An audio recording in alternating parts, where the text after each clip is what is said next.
Have you ever wondered what it feels like to be abandoned by the people who are supposed to love you the most? Only to have them show up years later, pretending they care, when all they really want is your money. This is the story of a boy who was left behind by his parents, raised in loneliness, and saved by a woman who gave him everything. But just when his life finally seemed to find peace, the ghosts of his past knocked on his door demanding a place in the fortune they once abandoned. This is not just a story of betrayal, it's a story of revenge, resilience, and justice. So, sit back, because what you're about to hear is like a Netflix drama bot, real enough to leave you questioning the meaning of family. 15 years ago, a small boy named Aarav lived in a modest home with his parents. Two outsiders. They looked like any other middle-class family, but inside those walls, Aarav felt something missing: love. His parents were ambitious. Too ambitious. They believed children were a burden holding them back from wealth and freedom. Aarav was only 8 when he overheard a conversation that shattered his world. His father said coldly, "We didn't sign up to raise a liability. We need to think about ourselves." Days later, they left. No goodbye. No explanation. Just silence. Aarav was abandoned. He wandered through years of loneliness, drifting between relatives who treated him like unwanted baggage. Birthdays passed without candles, nights passed without bedtime stories, and mornings began with questions he had no answers to. Why did his parents leave? Did he do something wrong? But fate has strange ways of balancing cruelty with kindness. One day, Meera, his mother's elder sister, stepped into his life. Unlike his parents, Meera was wealthy, independent, and sharp-minded. She was a businesswoman who had built her empire from nothing. But more importantly, she had a heart. Meera saw Aarav's silent suffering. She didn't just take him in. She gave him something he had never felt before: belonging. She enrolled him in the best school, taught him discipline, and pushed him to dream bigger. "Never let your scars define you, Aarav," she would say, holding his trembling hands. Over the years, Meera became more than an aunt.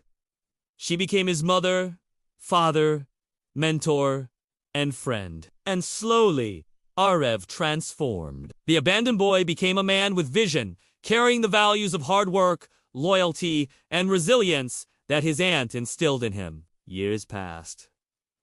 Meera grew older, but her love for Aarav only grew deeper. Then came the day that would change everything. On her 65th birthday, surrounded by a few trusted friends, she made an announcement.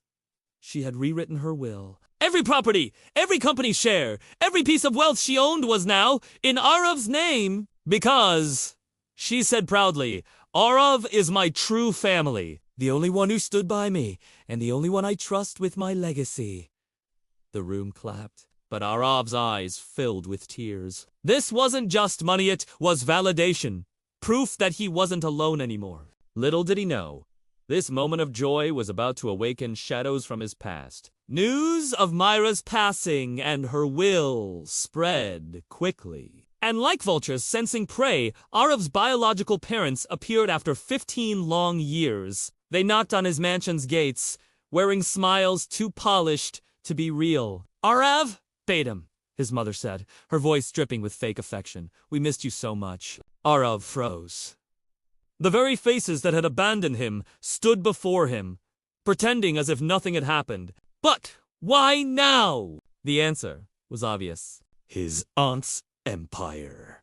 The fortune, the inheritance. They didn't return for love. They returned for money. The parents played their game carefully. They spread rumors that Aarav had brainwashed his aunt. They told neighbors, distant relatives, even the media that they were the real family unfairly cut out of the will. Aarav was torn between rage and heartbreak. How could people be so shameless? Did they think 15 years of absence could be erased by fake hugs and crocodile tears? But instead of reacting impulsively, he remembered Meera's teachings. Power lies not in anger, but in patience. Don't fight them with fists. Fight them with facts. Aarav began collecting proof. Old letters, photographs, testimonies from relatives. Every piece of evidence showing that his parents had abandoned him. He released a documentary-style video online, narrating his story. He didn't accuse them directly, he simply showed the truth. The internet erupted. Hashtags like #justice for AARAV trended. People sympathized with the boy who was left behind and admired the aunt who saved him.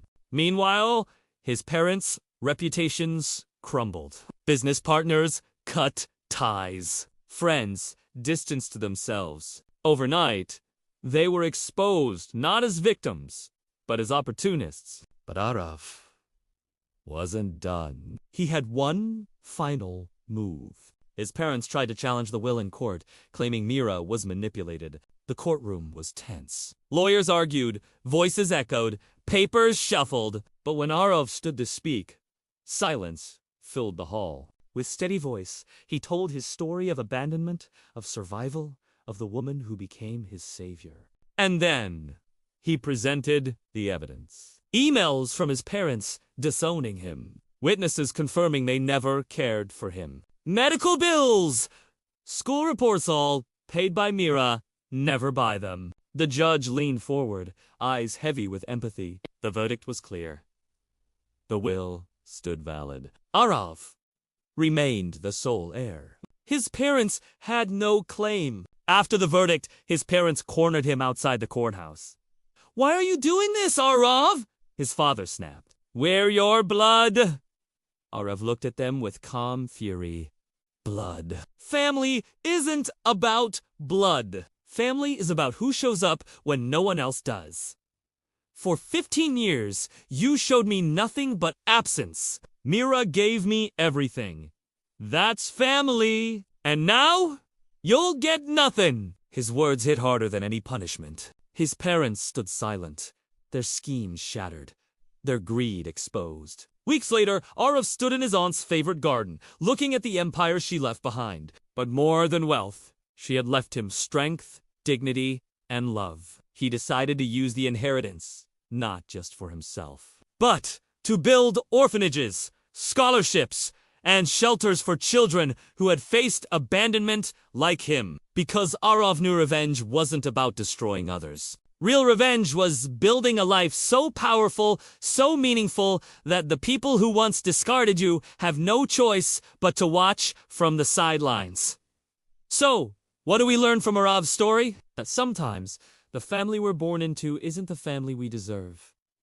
That love and loyalty matter more than blood. And that the sweetest revenge isn't anger at success, dignity, and using your pain to create something beautiful. Aarav's parents left him with nothing, but his aunt gave him everything. And in the end, he honored her by becoming more than just an heir. He became a symbol of resilience. This was the story of betrayal, fortune, and ultimate revenge. And remember, true family isn't who shares your blood, it's who stands by your side when the world walks away.